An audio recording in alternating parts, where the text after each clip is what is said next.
Iowa ပြည်နယ်ကတက္ကသိုလ်နယ်မြေတစ်ခုစီကိုမင်းတို့ရောက်လာခဲ့ပြီဒီတစ်ခါတော့ဒန်တာဒီတွေထဲမှာလူကြောက်ဆုံးဖြစ်တဲ့ချိတ်လက်သေးနဲ့လူသက်သမား Hookman အကြောင်းပေါ့မြို့ကလေးရဲ့ငြိမ်သက်နေတဲ့ညဖန်တီးမှုတွေကြားမှာသွေးပြက်စရာလူသက်မှုတွေဖြစ်ပွားနေတယ်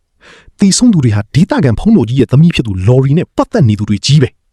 မင်းနဲ့ Sam ဟာရဲအရာရှိတွေအသွင်ဆောင်ပြီးစုံစမ်းကြည့်တဲ့အခါမှာဒီလူသက်သမားဟာတာမန်လူမဟုတ်မှန်းသိလိုက်ရတယ်သူကလွန်ခဲ့တဲ့နှစ်ပေါင်းများစွာကတီဆုံးသွားခဲ့တဲ့လူသက်သမားဖုံးတော်ကြီး Jacob ရဲ့ဝိညာဉ်သူက Lori ရဲ့စိတ်ထဲမှာရှိတဲ့ဒေါသနဲ့အပြစ်ရှိစိတ်တွေကိုအခြေခံပြီးသူမကိုထိခိုက်စေသူမှန်သမျှကိုလိုက်တက်နေတာအဆိုးဆုံးကတော့သူဟာဘယ်နေရာမှာမဆိုပေါ်လာနိုင်ပြီးဘယ်အရာကမှသူ့ကိုတားဆီးလို့မရတယ်လို့ဖြစ်နေတာပဲ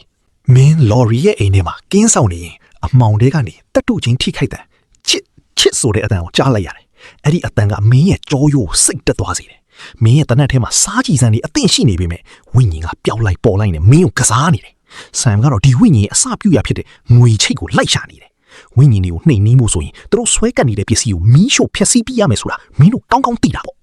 မင်းဝိညာဉ်နဲ့ထိတ်တိုက်ရင်ဆိုင်ရတဲ့အချိန်မှာမင်းရဲ့ပခုံးကိုချိတ်နဲ့အချစ်ခံလိုက်ရတယ်နာကျင်မှုကပြင်းထန်ပေမဲ့မင်းလက်မလျှော့ဘူးဆမ်ကဖျားเจ้าရဲ့မီးဘိုထဲမှာဝိညာဉ်ရဲ့ငွေချိတ်ကိုရှာသွားပြီးမီးတွေကိုပြစ်ထည့်လိုက်တယ်မင်းရဲ့ရှိမာနေဝိညာဉ်ဟာမီးတောက်တွေနဲ့အတူတဖြည်းဖြည်းအည်ပျော်ပြီးပျောက်ကွယ်သွားတော့တယ်အရာအလုံးငြိမ်သက်သွားတဲ့အခါ